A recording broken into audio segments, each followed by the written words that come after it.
गुणवत्तापूर्ण शिक्षा देना इस सरकार का संकल्प है। तो गुणवत्तापूर्ण शिक्षा देने के लिए हम अपने बच्चों के लिए, अपने राज्य और देश के तरक्की के लिए एक बेहतरीन शिक्षा कैसे दे सकें, इसके लिए यह सूत्र आया है, यह नियमावली आया। एक कितनी बड़ी बीमारी इस महागठबंधन की सरकार ने दूर की है।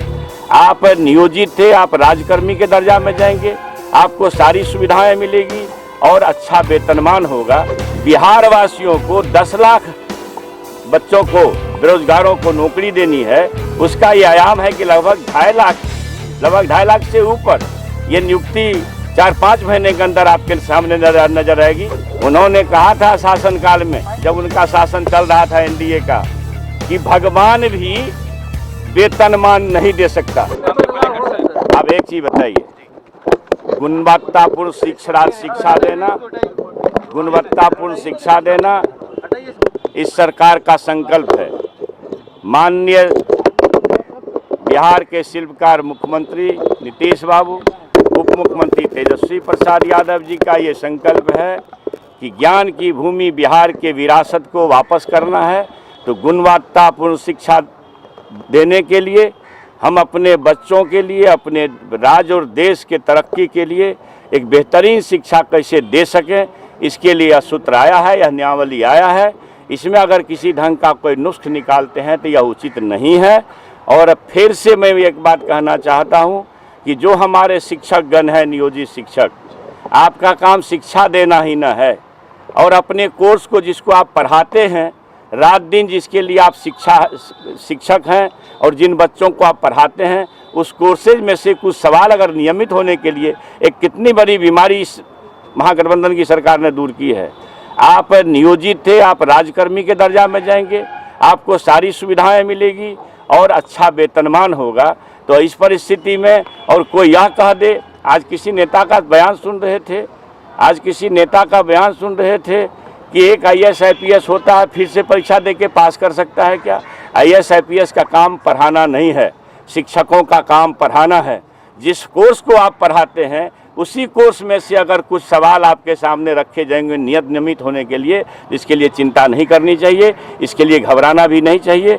बिहार वासियों को 10 लाख बच्चों को, बेरोजगारों को नौकरी देनी है, उसका ये आयाम है कि लगभग 2.5 लाख से ऊपर ये नियुक्ति 4-5 महीने के अंदर आपके सामने नजर आएगी। पहले के पूर्व का आप देख लीजिए, आपको लगेगा कि हम बिहार वासियों के बच्चों के लिए, बिहार वासियों के लिए, बिहार के बेरोजगारों के लिए सरकार कितनी चिंतित है। और उसी चिंता को ख्याल में रख करके, फिर माता पिता का ध्यान रख करके, यह ज्ञान की भूमि अगर भारत है तो उसका जड़ है, उस जड़ में है बिहार। मगध में आप खड़े हैं, यही ज्ञान की भूमि है। बीजेपी के प्रदेश अध्यक्ष ने यही कहा है कि जो विपक्षी एकता है वो खत्म हो जाएगा, लव कुश की जोड़ी हमारे साथ। अच्छा, अभी आप तो अभी नई शिक्षा नीति पूछ रहे थे, फिर आप कहाँ चले गए? अब ये क्या, आप मेरी बात समझिए।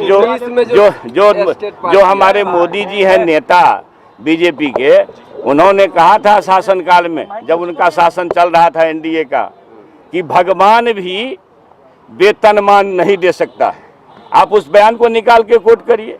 अब जो राष्ट्रीय मानव संसाधन विकास मंत्री हैं, शिक्षा मंत्री जो भारत सरकार के हैं, उन्होंने 2 दिन पहले कहा है कि साहब बीएड कर लेता, लोग को कोई रोजगार नहीं मिलता है तो बीएड कर लेता है।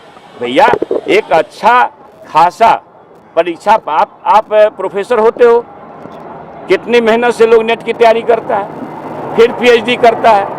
नेट की तैयारी में कम मेहनत करनी होती है क्या? फिर वही बच्चा पीएचडी करता है। आप नेट होते हैं, पीएचडी होते हैं, तो आपको प्रोफेसर होने की दक्षता प्राप्त होती है। आप शिक्षक होने के लिए दक्ष हुए, आपने ट्रेनिंग किया, आपने क्या कहते हैं सीटेट STET पास किया, अच्छी बात है। तो भाई, आप पढ़े लिखे समाज के लोग हैं, आप पढ़ाई के लिए जा रहे हैं, तो एक परीक्षा से क्या घबराना? नहीं घबरानी चाहिए।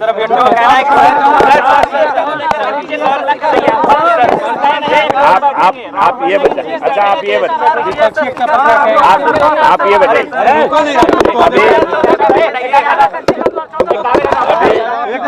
विपक्षी एकता पर क्या कहेंगे? आप देखिए, बिहार में जब महागठबंधन बनी तो नफरतवादियों की नींद हराम हो गई। अब एक पहला वेल बिगन हाफ डन, ये शुरुआत संघियों के पांव से जमीन खिसका दिया है, वो चिंता में बरबरा रहे।